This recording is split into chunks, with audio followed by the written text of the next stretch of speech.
Get cozy, everybody, because today we'll continue to play Her Lie I Tried to Believe. Where were we? Let's see, here we are. How is this fucking possible? Yeah, I know, less than 3% is still more than zero, still. And she had won a little bit more than $700.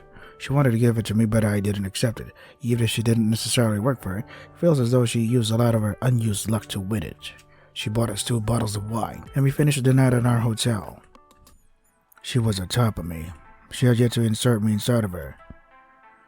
She looked at me with those passionate eyes of hers. She had the letter opener, in her hands.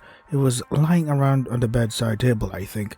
The moment she noticed it, she took it hastily as though she had just a great idea. She then said, "I want you to write my name on your body with this." "Can I?" "What? Write my name on your body? What? Why?" I said, "Sure." "What? And you're okay with this?" Carelessly, without ever breaking eye contact with her, I looked at her every moment with great interest. She applied pressure on my stomach with the edge of the thing, but it didn't do much good. Her name was there, alright, but it would probably disappear in less than 5 minutes. She was too soft. Still, she was satisfied with the result. I wasn't. She looked at me, my stomach, contemplatively. I took that opportunity to grab the hand with which she held the letter opener and pushed it hard on my belly. "What are you?" "This is how you do it. If you want to appropriate me, do it properly." "Appropriate you?" I didn't reply to her. My eyes were enough to convey my thoughts. "I don't want to hurt you." "If you don't want it, then get off of me." She cried. Right then she cried, but while doing so she started carving her name on my body thoroughly. Because those were tears of sorrow. What were those tears for? She was genuinely happy? You're doing this fucked up shit? Okay. Okay. Chapter 9. The second day? Okay. The next day I woke up with one of those fucking headaches, the ones where you can't even stand straight. The first thing I noticed was the blood on the bed sheets. At first I thought she might have been on her period, but soon remembered the reason as I tried to get up on my feet. My stomach was stinging as hell.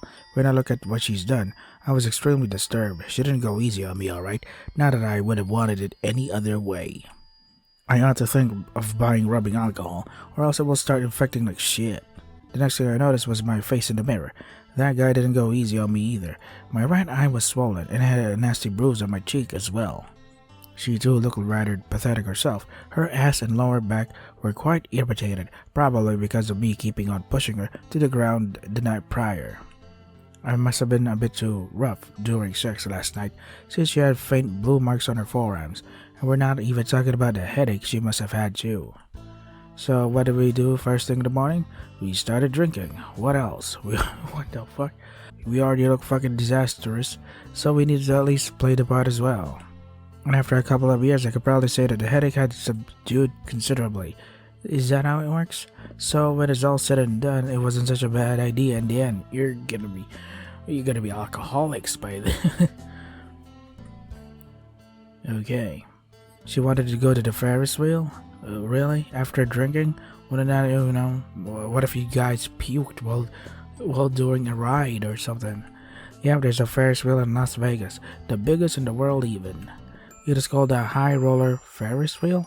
If I remember correctly, it's a huge thing that takes almost 30 minutes simply to make one complete rotation. And even though I tried to explain to her that it would be best to ride that kind of attraction during the night, she wouldn't listen to any of it, as if the damn thing would run off on its own or something.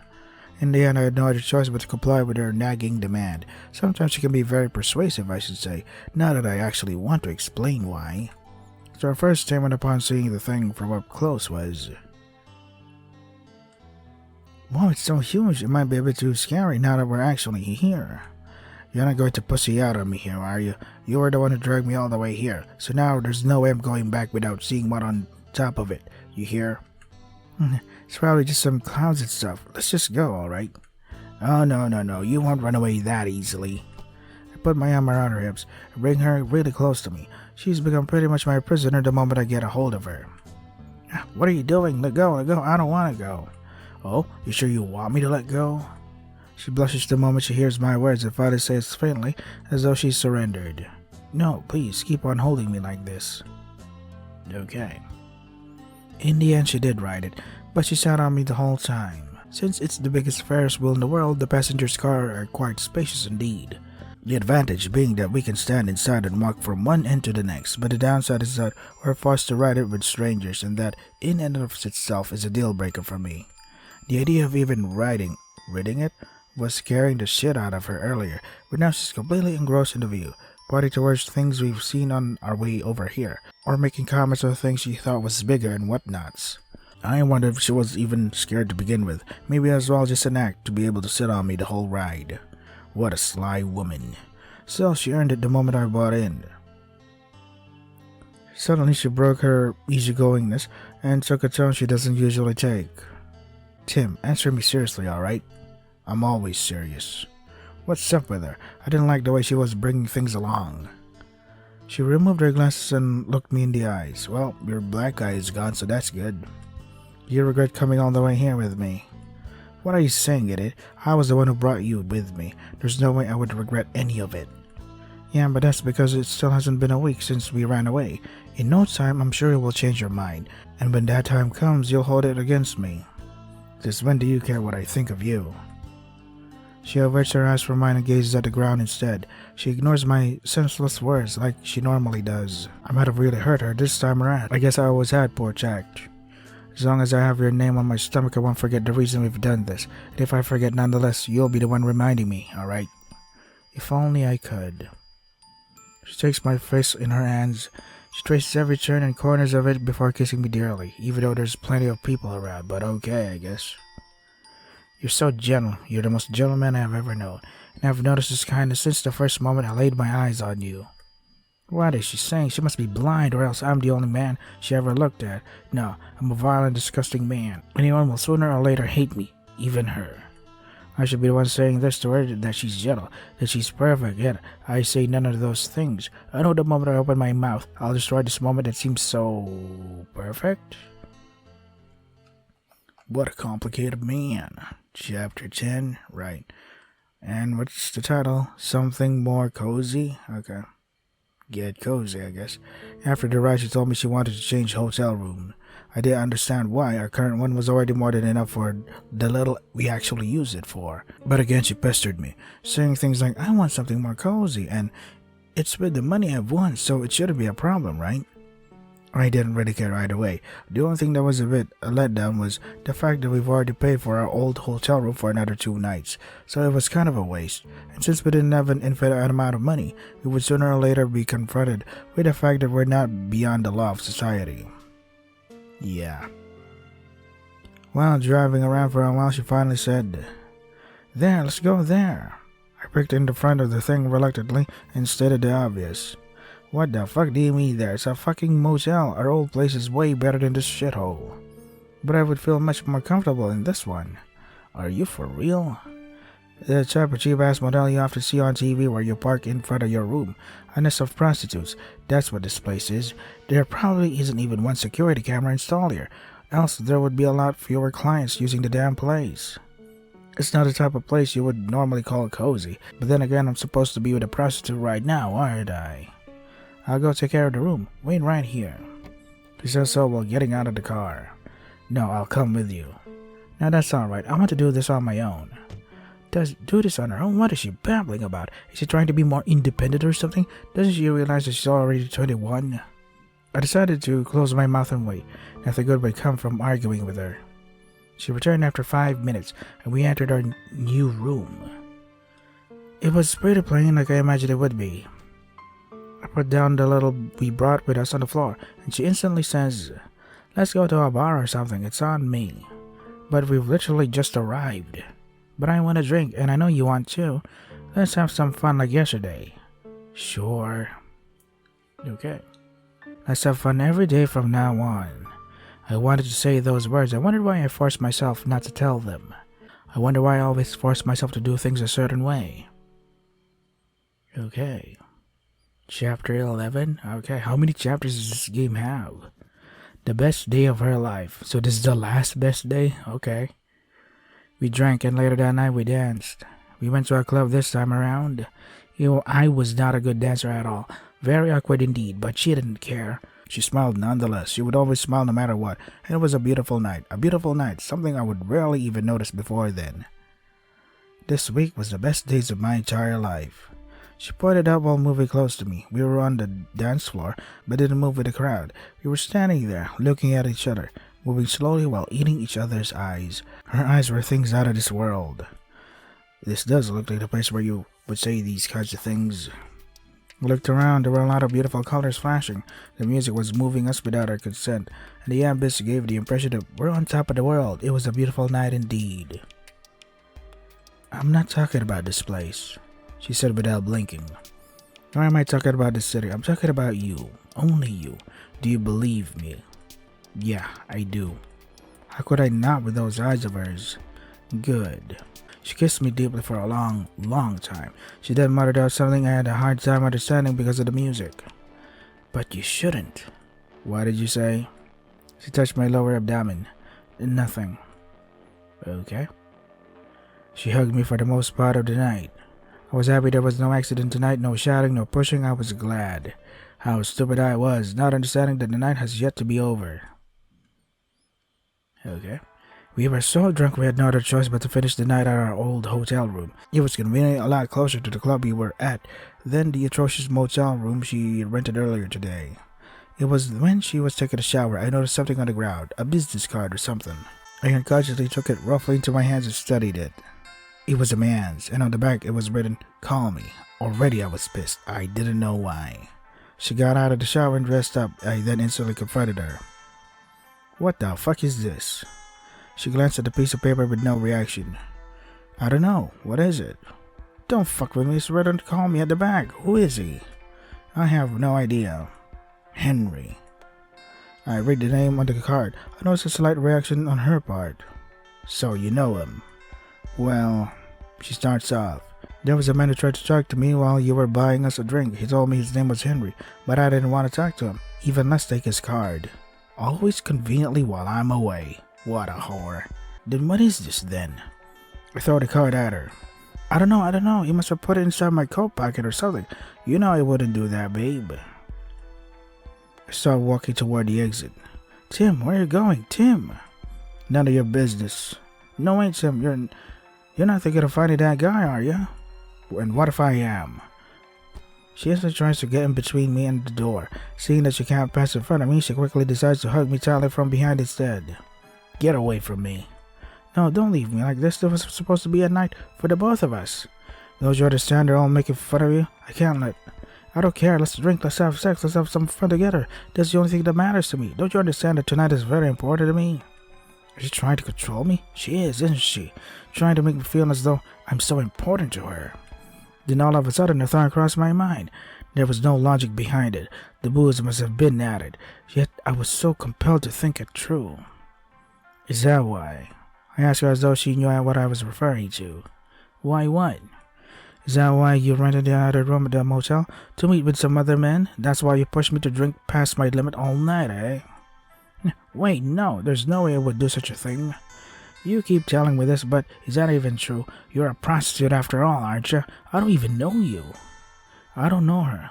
I thought I did, but there's no way such a girl would love a loser such as myself. The moment those words leave my mouth, I see it in her eyes. I see that I've hurt her more than I ever did. Still, her hold on me never weakened even then. It irritates me to such an extent. I said, get off of me. She refuses still, so I shake her off aggressively. The result, she hits her head hard on the right wall next to us, falls to the ground pitiably. God damn. I froze stiff. I didn't mean to hurt her. I instantly look back at her to make sure she's okay. Are you alright? I need to help her. Those are my thoughts until... I'm fine, thanks. She flashes me a bright smile, even though she looks quite in pain. I have no right to help her. Try again to direct myself to the door, but she gets a hold of my leg in return. Please, don't go.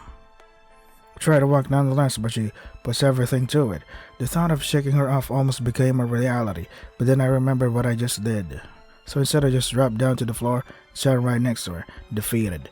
She lines her head down on me as if nothing had ever happened, yet I still felt anger. What a kid I am. Later on, I drank a bottle of champagne all by myself and passed out in front of the door, thinking of blocking her away if she ever had the thought of trying to leave. Damn. Chapter 12. Something to realize sooner. Man, she has so many trust and anger issues. The next day I felt disgusted with myself, not because I was hungover or anything of the sort. No, the moment my eyes opened, I knew. I did something wrong. I didn't remember all that much, probably the effect of the alcohol, but I knew nonetheless. Why was I acting so childishly? Even if she did want to see other men, who was I to try and stop her? I knew all along, right, that she's a prostitute. She's been sleeping with men before me and will after me. Yet I am always so... Jealousy is a byproduct of love, or so they say. I should apologize. If I apologize and explain myself, then maybe I can salvage a bit of this relationship we have together. It was only when I laid my eye upon her that I understood. Understood that I went too far. Whoa. She was doing something for breakfast. She wasn't the type to cook, so what she was doing was pretty straightforward, but when she turned around to ask me if I wanted eggs with my toast, that's when I noticed. Was I the one who did this to you? She unconsciously touched her forehead by my words and looked down on her feet right after. No, baby, that wasn't you. I remember having pushed her yesterday, but was it really that strongly on her forehead? Yeah, it's actually a cheek. There was a nasty black mark on the side of her lips. There was a bruise too, and I noticed that she had difficulty walking even though she was trying so hard to hide it. Then I remembered those voices inside me, pushing me, almost pleading with me to destroy her. I went too far. Now I realize that all of this, we can't go on like this anymore. If we continue even for a night longer, I might really kill her. Even though I brought her here to protect her from them, I now realize that I was the one she should have been protected from.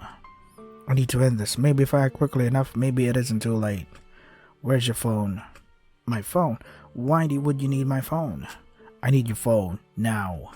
I don't have it with me. It must be the things we brought to the motel. Then I need to go find it. Wait, we can do that later, right? No, right now. I might not have the courage later. I reach for my keys, but she embraces me tightly before I do. This actually surprised me enough to lose my balance and fall on the bed. She falls on top of me. She proceeds to kiss every inch of my face without end, every time saying, I love you, I love you, I love you. I need to go. Yet she didn't budge. I love you, I love you, I love you. I decided that this situation would lead us nowhere. I can't show affection. Not now of all times. Not wanting to hurt her any further than I already did, I get up to my feet while lifting her and keeping her close in my arm. It's like a piggy bank, but in reverse. She has her face on my chest and I can feel my shirt getting wet from her tears. I have her ass in my hands to support her, and I'm actually kinda happy with the situation since I very much like her ass. Okay, thanks for that information, man. You're an ass man. I walked her all the way to the car in this position, not minding the breakfast she did for the both of us. She didn't want to let go of me, but everything has an end. Has an end? You mean has an end, doesn't it? The ride to the motel was a silent one. She was looking at the sky, completely devoid of expression. What is happening to her? Is there something she doesn't want me to see at the motel? Not that I mind, really. She has every right. I can no longer try to control her. I can no longer. We got out of the car, and surprisingly she led the way. She unlocked the door and opened it for me. As soon as we entered, I directed myself to our bags. I took both our phones and walked back to her. Sorry, I need to do something alone. Wait for me here, will you? She didn't answer. She looked at me with those eyes that I almost forgot about. Her darkness met mine.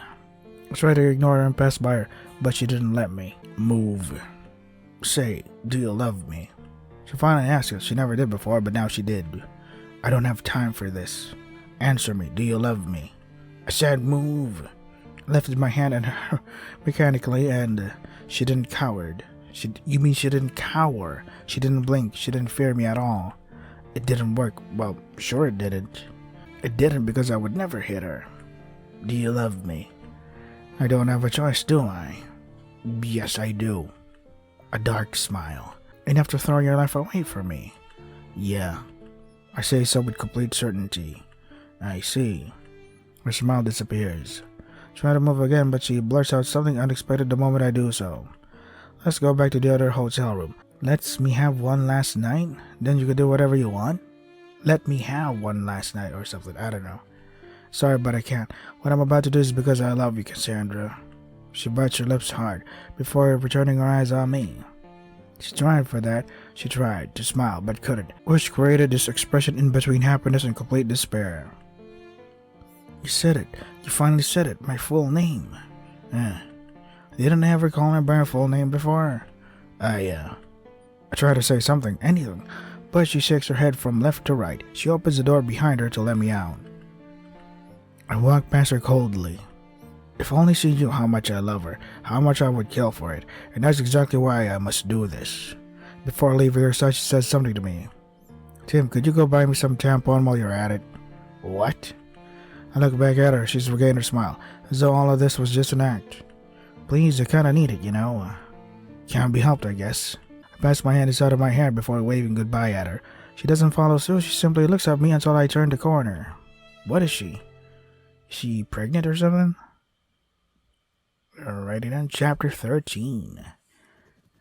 A puzzling call. At first I thought of taking the car, but soon decided otherwise. Walking would help me cool off a bit, or at least that's what they always say. I bought her what she asked of me, though I'm not too sure which ones I should have chosen. Then I looked for a payphone. I didn't want to call directly from her phone, or even mine. If things end up badly, at least we'll still have some options left. Giving us way too easily would be a bad decision on my part, or giving up too easily. I don't know. But man, sorry that I thought to find a payphone in this day and age. I still found one in the end, but it took 10 minutes longer than I first anticipated. I searched in her phone. If I remember correctly, her name should be Fanny. Ah, there it is. Fanny, her roommate. She should know the number of her boss, or maybe, if we're even luckier, she wouldn't have told him yet. I know there's no possible ways that we can return home soon enough for her next shift tomorrow, but if I could explain things, then maybe. I just need to say to her boss that I'll shoulder her debts. In the end, even though we try to escape, the only thing this man really wants is money. I just need to know how much. Hello? After 3 rings, she answered.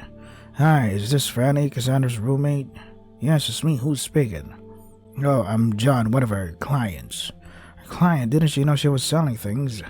No, well, you know, would you mind giving me the number of her boss? There's something really important I need to talk to him about. Her boss? Who's that? Sorry, but she's not here right now. She told me she was going on a trip to Vegas, and alone on top of it. She could at least invite me. Anyway, you would have better chances by calling on her phone. Bye. Wait a minute, she told me she was going on a trip alone? When? When? I don't know. She sent me a mail Friday night saying she was going somewhere, and another one the day after or something like that. I'm not sure. Friday night? It was the night I took her with me impulsively. Don't think she had a chance to send a mail. Not that it is impossible. Anyway, if you don't have anything else to ask, I have other things to do, so... Wait, I need to know one last thing.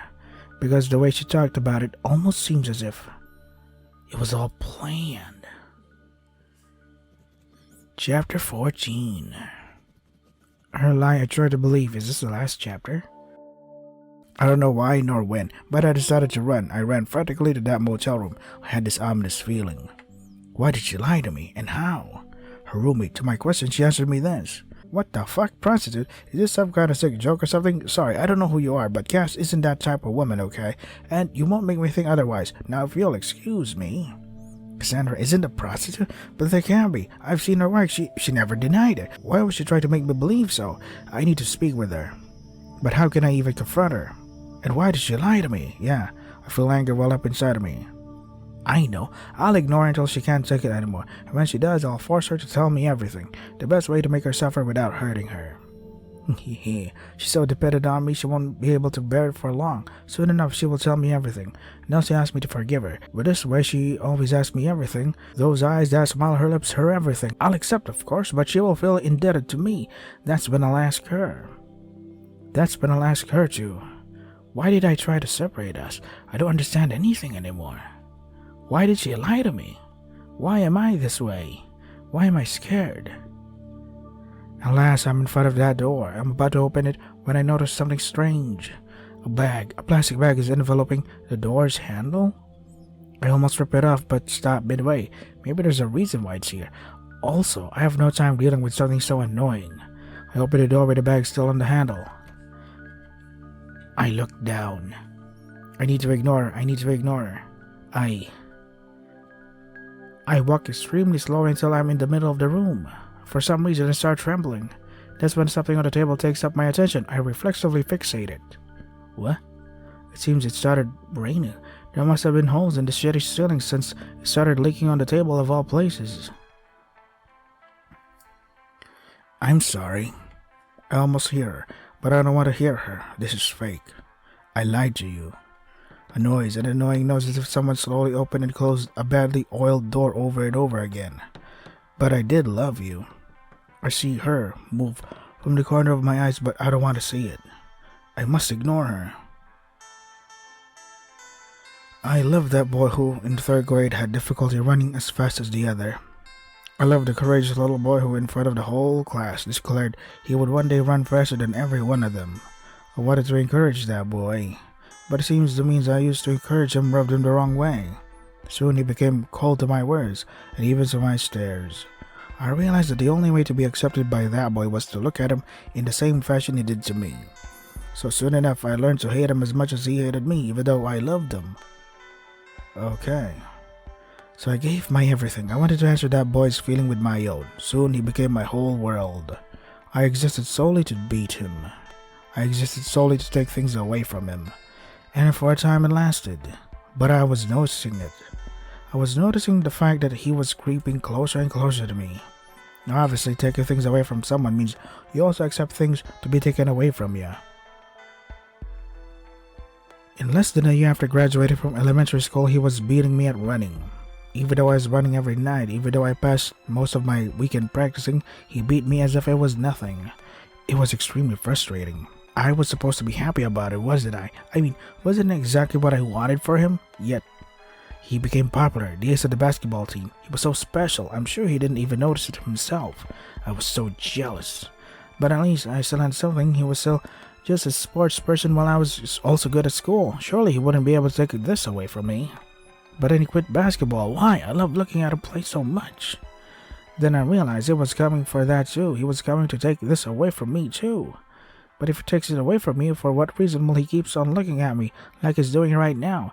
There's none. The moment he takes this away, I will have nothing left to show for myself. This thing that we have together, this rivalry, will no longer exist. I did all I could. I existed solely to beat him after all, and that's exactly what I was trying to do. But there's no way I would actually win. If he sets himself to do something, he will succeed without a shred of a doubt. I foresaw my demise long before it arrived, so before it happened, I tried to shake him off a little. We were in high school by that time, and lots of boys would confess to me. I decided to accept one of them. Though I had no interest, I wanted to see if it would affect him. Because if it did, it means I would still have something. But it didn't. At first, I thought it did. But when he approached me, it was for a completely different reason. It was because he beat me in the midterms. He probably didn't want to accept it easily, but he did, and I had completely given up at that point.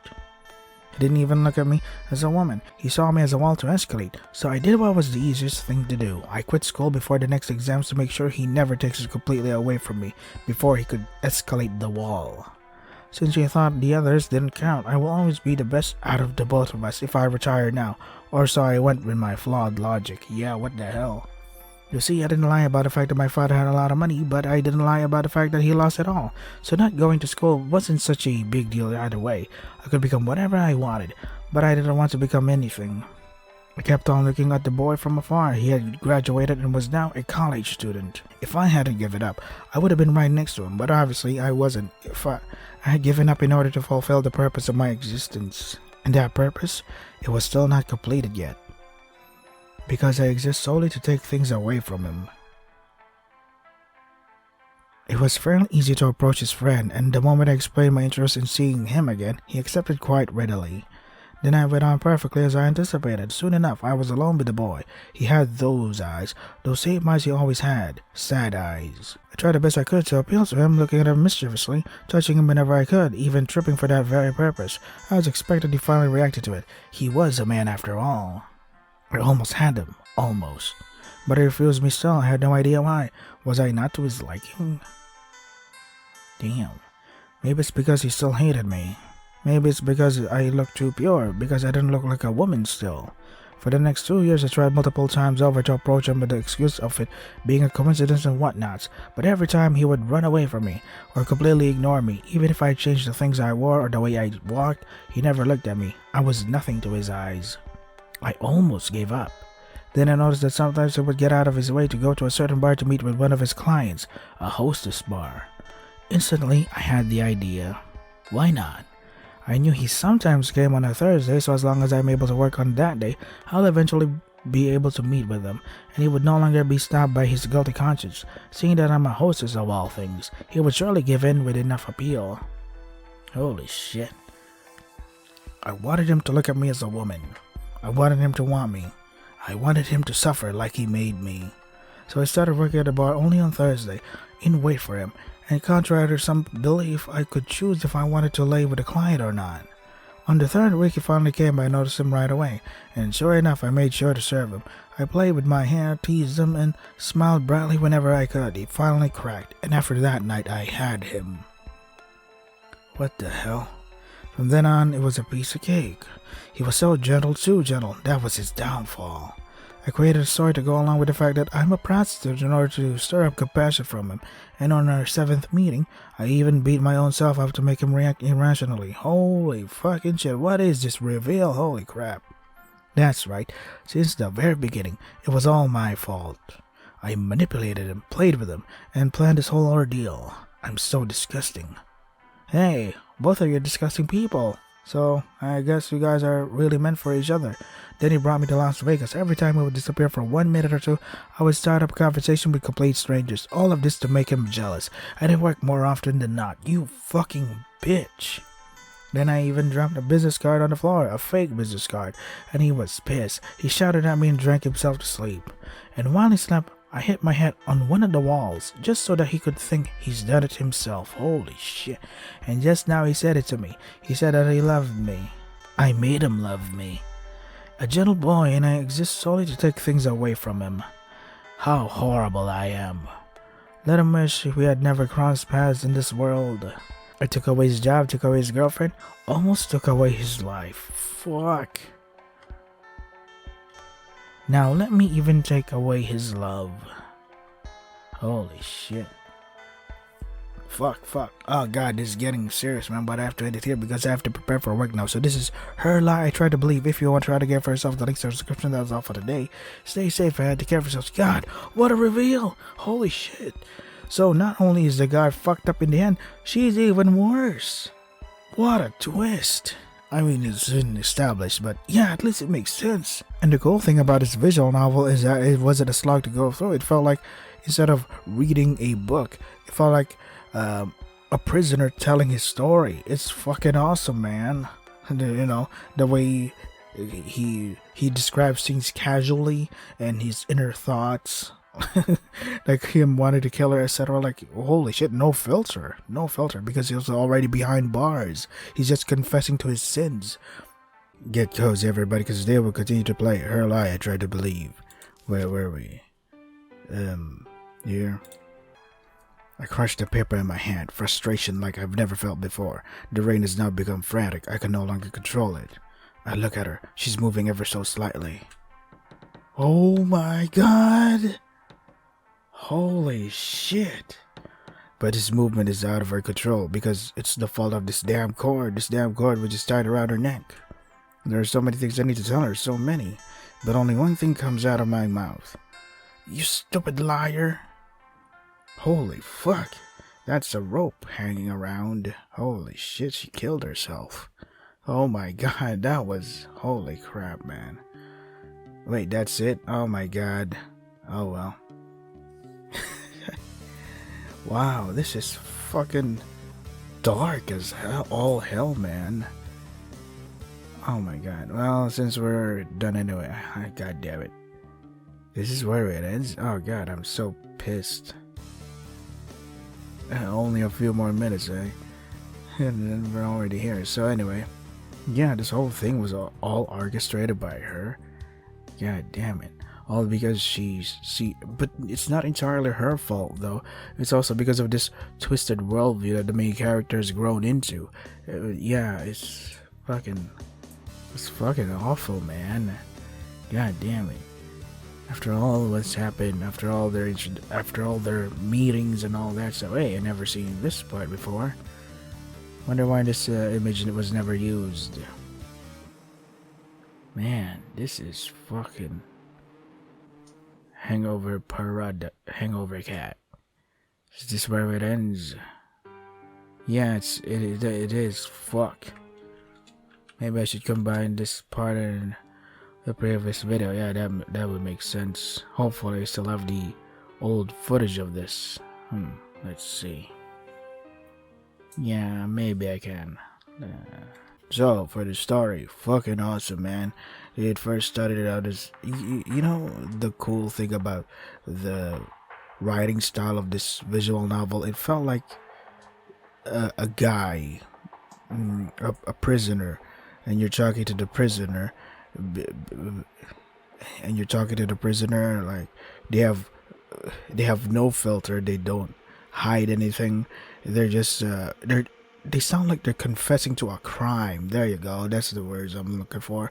It's fucking brilliant. He's so pissed off with the main heroine for some reason. Oh, it's not because for some reason. It's because he was so overly competitive and all that. Only to reveal